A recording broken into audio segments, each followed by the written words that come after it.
استغفر الله العظيم. ده يا اخي، ده يا اخي، انت لا بتيجي بضعف، ولا بيحوق فيك حسد، ولا بيحوق فيك كلام، ولا بتتهد، ولا بتتعب. انت مين يا ابني؟ انت إيه، فضائي فعلا زي ما بيقولوا ان في فضائيين في انحاء العالم ومشاهير؟ يعني انت ايه، من كوكب تاني ولا ايه؟ احنا قاعدين على ساعة مصر ونقر عليك ونجيب لك البت اسمها كاميرون الوحشة دي، يعني عشان تحسدك، ولا حوق في اهلك حاجة. انت معجون بمية عفاريت ولا ايه؟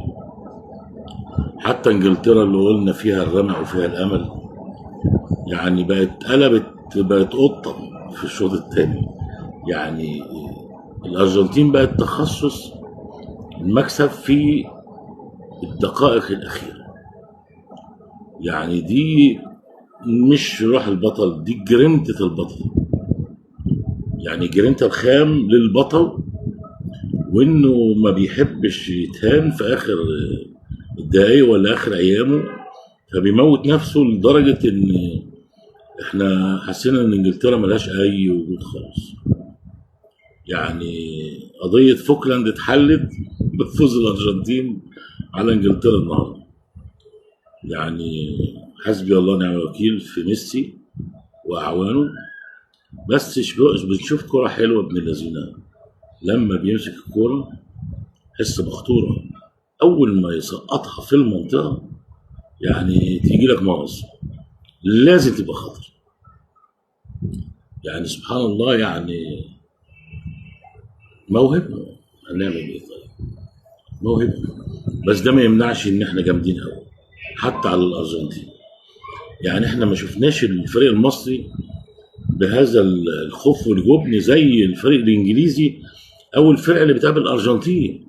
يعني احنا اتقابلنا مع هذا البطل اللي عنده جرينة البطل، والله ما حسينا بالكلام ده.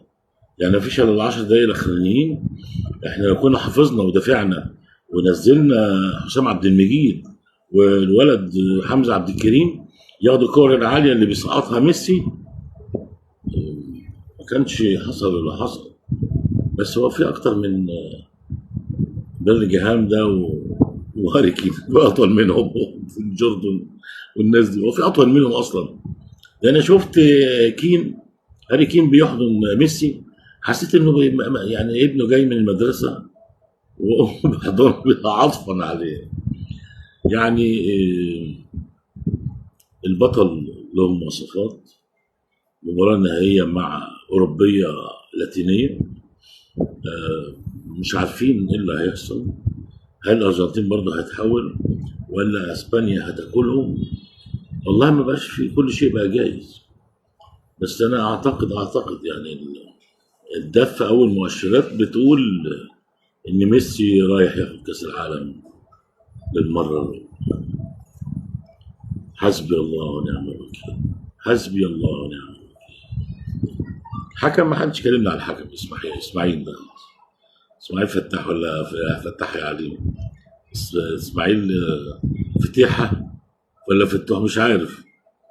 الراجل ده ساب المعركه تشتعل في الملعب وكبر دماغه، وبقى يحسب يعني كل فتره كده يحسب فاول على حد منه. لكن انا اعتقد ان ميسي واعوانه جامدين. ميسي، اي والله جامدين ميسي.